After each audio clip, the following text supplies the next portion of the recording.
Well, Pat, have you got 11 players? And if you have you got a team? Yeah, we've got 13. No, we'll announce a toss at the toss tomorrow, the 11. Do you want to speculate wildly on what it might be? It's one of the 11 of the 13. Yeah, find out tomorrow. But don't think there'll be too many surprises.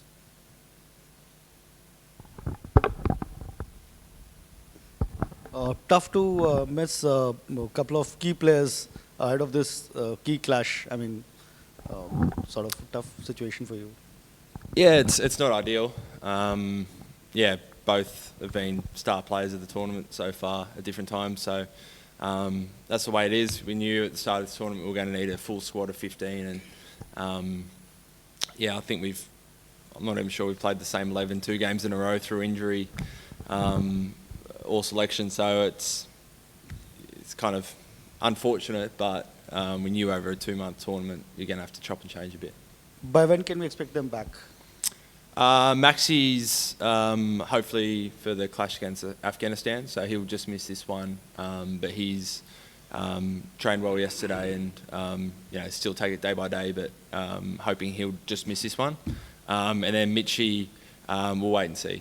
So again, he'll definitely come back. I don't think it'll be a super long trip back home to Perth, but the main thing is he's back home, and we'll give him as much time and space as he needs.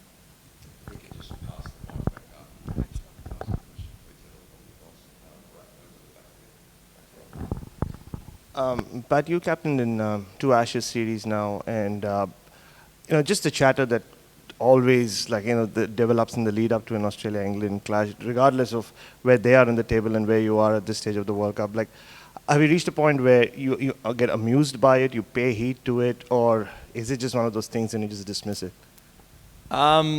Yeah, I mean, I've played in, I think, many other games against England over the years as well. Even growing up, you watch it and you hear about there's always banter before any game. So I think you're immune to it. You know the cricket speaks for itself. Everything else is just preamble and noise to, a game that everyone's really excited about. And just, sorry, Cole, on your own bowling, Pat, you've said throughout the tournament that it's been in a state of evolution and you've been really happy with it. Just with fast bowling itself, India seem to do it a certain way, and you guys seem to really come into your own once the ball gets softer. Is it conscious, where you're kind of waiting for it to kind of get beaten up a little bit, and then you come into your own with your cutters and all of that? You have different phases in 50-over cricket, so you try and get the most out of the new ball.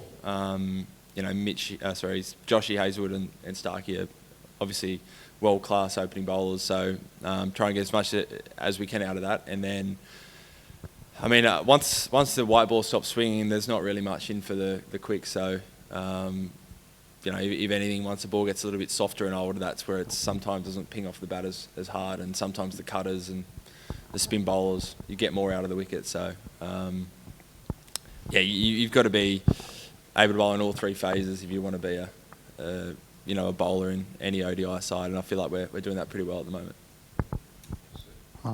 Pat, currently all teams can have just 15-member squads, but given the long format of this World Cup and also the extensive travel up and down the country, do you think that teams should be allowed to have, say, couple of more members in the squad?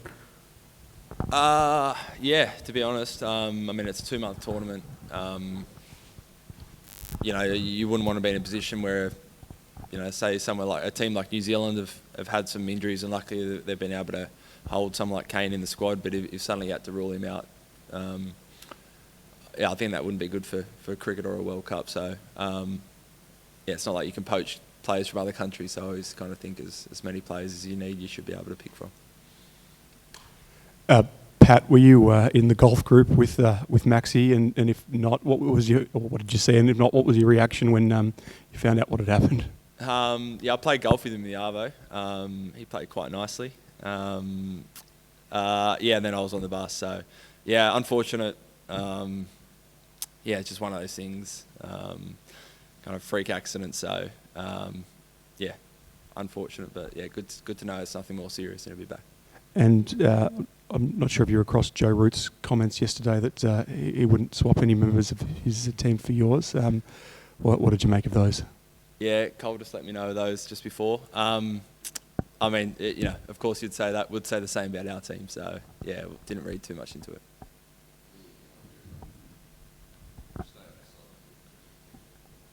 Pat, kind of maybe going back to before this game, did you kind of have this one circled as one where you'd actually would get all 15 players available?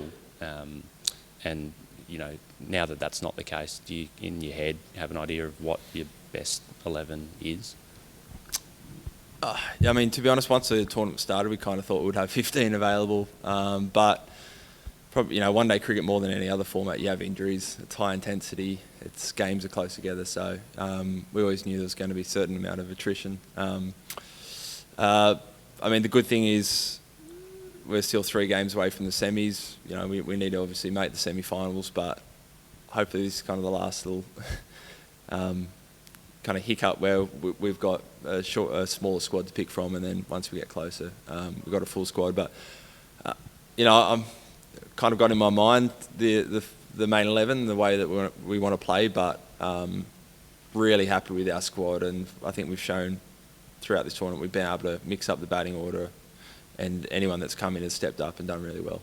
Is it difficult for you as captain if you don't get to actually play a game, maybe before the semi-finals with that best 11 to know, what combinations work and that kind of thing? No, I don't think so. We've played a lot of ODIs over the last couple of months, so it feels like everyone's coming in with lots of game time behind them. Again, the good thing with our team is we've got plenty of all-rounders, so out there in the field, I always feel like there's plenty of options that we can go to. I think that's always the hardest thing in 50-over cricket is finding 50 overs with bowling. But I feel like we've got plenty of resources. Pat, just on your own bowling, according to the speed guns, you were nudging 146, 147 the other night, which is as fast as we've seen you, according to the speed guns, over the last little bit. I believe them, yeah. Has that been a focus to bowl faster in these conditions, or just sort of happened? I think a lot of it probably comes back to our body and how we're feeling, and I feel really good at the moment. Really happy with how it's coming out.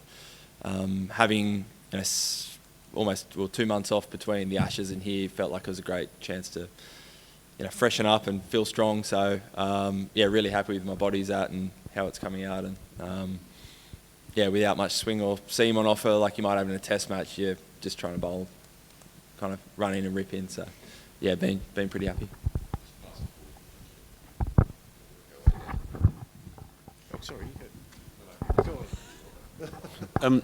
Pat, how surprised have you been by England's struggles, and looking on from afar, what do you think's gone on with them? A little bit surprised. They've obviously got some class players and performed really well in these kind of tournaments over the last few years. So, bit surprised in terms of what's gone wrong. Yeah, I don't know. It's probably not for me to say, but it's these tournaments are pretty fickle. You see it in T20 tournaments around the world. Sometimes the best looking teams just don't start off well and then find it hard to kind of gain ground. So, Pat, obviously, sort of emotions and passions run high during an Ashes summer in England. What's the message to your players? Do you want them to? Are you looking for them to make a clean break from that, or given the crossover of personnel in both sides, would you actually like to harness a bit of that kind of Ashes fire? We've certainly got a lot of different personnel. So that was a couple of months ago. It's done. It's a new game, new tournament. But I always think there's a little bit of a healthy amount of rivalry is good, especially our playing group. We're quite a chilled, calm group. So sometimes when we get a little bit more fired up, I actually don't think it's too bad a thing.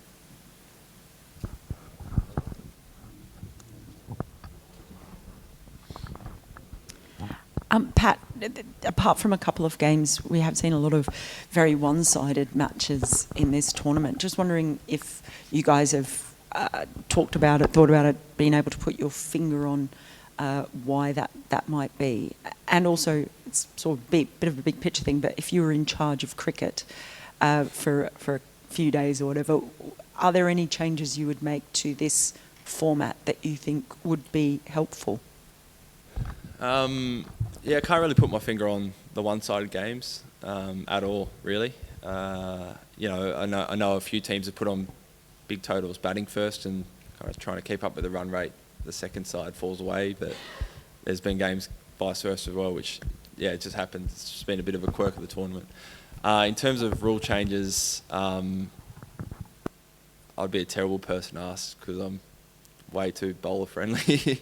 So, wrong person. Yeah, 8 fielders out, 100-metre boundaries, that kind of thoughts. Pat, I know you played a lot of cricket since 2019, but going back to the semi-final against England in 2019, it was a big sort of red letter day for England. Do you feel like they still are a team that have that level of performance in them, or do you think maybe this is a team that sort of peaked back then and is sort of on the way down? Yeah, again, probably not for me to say. I mean, they've got a lot of similar personnel, so yeah, they're going to be dangerous tomorrow. You've got to be careful of, you know, any team with that kind of calibre of players. So, yeah, hard to say. Pat, you said it's a different series, and that was a few months ago. But would, after everything that happened in the summer, would mathematically knocking England out this weekend mean any more? I mean, it helps our chances to get into the semis, so that's probably the overarching feeling of winning this one. I mean, it's been an old rivalry, so yeah, you're not going to lie. You know, if they beat us, I know it's probably just that little bit sweeter than beating other teams, and you know, the same with their history of how well they've done in white ball cricket, and yeah, the rivalry, it would be a great win.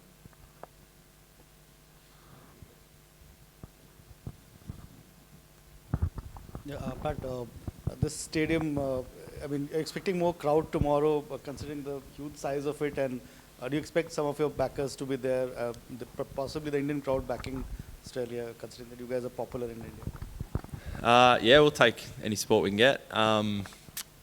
Yeah, I mean, it feels a bit like the MCG here, where you can feel like it's, you know, the crowd hasn't really turned up, and then you look at the numbers and it's 30,000 or 40,000. So it's a beautiful stadium. I've played here a few times, and you know, the field and the wicket's always great. We love playing here. It feels a bit more like an Aussie ground than anywhere else. So yeah, hopefully big crowd, and they see a great game of cricket.